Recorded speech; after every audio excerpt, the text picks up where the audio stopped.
Hello again and welcome to part 3 where we've been looking at Netflix's success with relation to enterprise and innovation. And today we're going to be rounding things up. We're looking at why it's so important. So we've looked at the successes they've had, we've looked at some of the failures that they've had and the challenges that they've had to kind of overcome. And now we're going to look at the importance of it. So let's get into it, shall we? We've got quite a few things when it comes to their changing market. So first of all, the customer demands. People's habits and trends and change quite a lot. They've been massively influenced the last year with the global pandemic, and they'll continue to be influenced as we go through over the next few years as well by all kinds of things that we may not even know about yet. Trends and fashions come and go, and people's demands come and go. The fact that people now are streaming a lot more on mobile phones has been kind of overdone by the fact that we're all staying at home. So once we all get out and about traveling again, then the way we stream will change as well, and Netflix will have to adapt to that. We've got new features and services coming on all the time. For example, with Disney Plus, you can now watch a movie together and share emojis and chat while you're watching that movie with people who aren't in your house, who are maybe many, many miles away, but you can still kind of watch it with your family. So that's something that Netflix have got to kind of contend with and think, well, do we need to do a similar thing, or do we need to do it better than Disney Plus, or do we let Disney Plus have that and we'll do something else? So new features and services always coming online, and new entrants to the market as well. Obviously Disney Plus in the last couple of years has been the new entrant they've had to worry about. In the UK we have BritBox, which is a collection of old and new television shows from our terrestrial TV channels.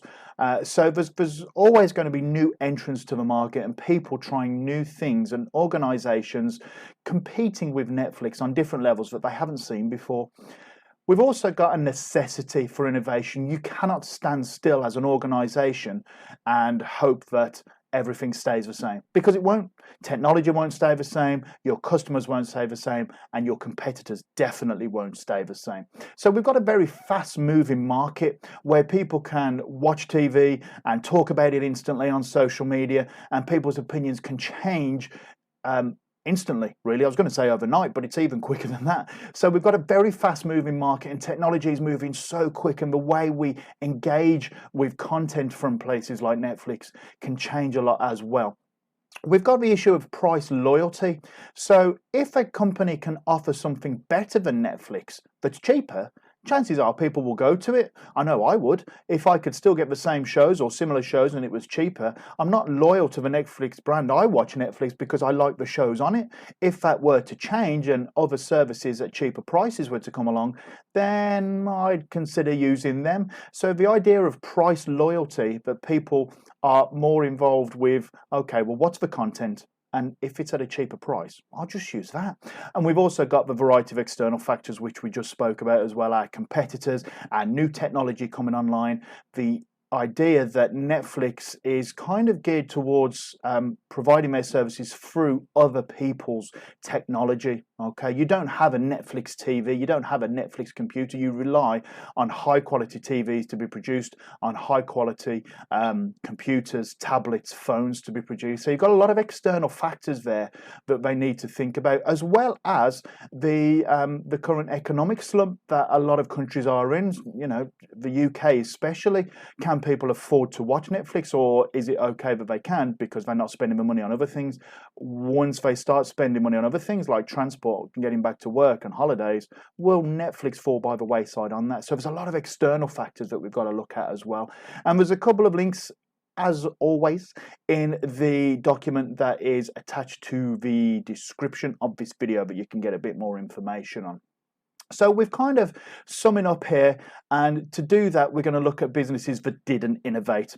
So if you look at Kodak, the world's biggest photographic firm, who now no longer exist because they didn't move with the times and digital cameras wiped them out. Toys R Us, again, you've got the biggest toy stores in the world, and it was always a thrill as a kid walking into Toys R Us and seeing all the massive displays and everything. You can't do that now because places like Amazon have wiped them out. Nokia still going, and still going quite strong in terms of their lower end phones, hitting some more developing countries markets, and they're trying to bring the smartphone game back again. again, they'll be featured in the new James Bond film whenever that comes out. But again, they fell behind when they were the world's leader in mobile phones. They fell behind to the likes of Apple and BlackBerry back in the day. And we're never able to fully recover. And Blockbuster, the main competitor that Netflix wiped out because they just didn't keep up and innovate the same way that Netflix did. So there you go. 3 parts about Netflix and using their enterprise and innovation to be successful, the challenges they've had, and the reasons why they should do it. I hope you've got a lot out of these videos. I hope you found them useful. You can say hi or give me any comments, or if you think there's something I've missed, please do get in touch on these social media channels. I'd love to hear from you. And happy learning. There you go. See you again. Bye-bye.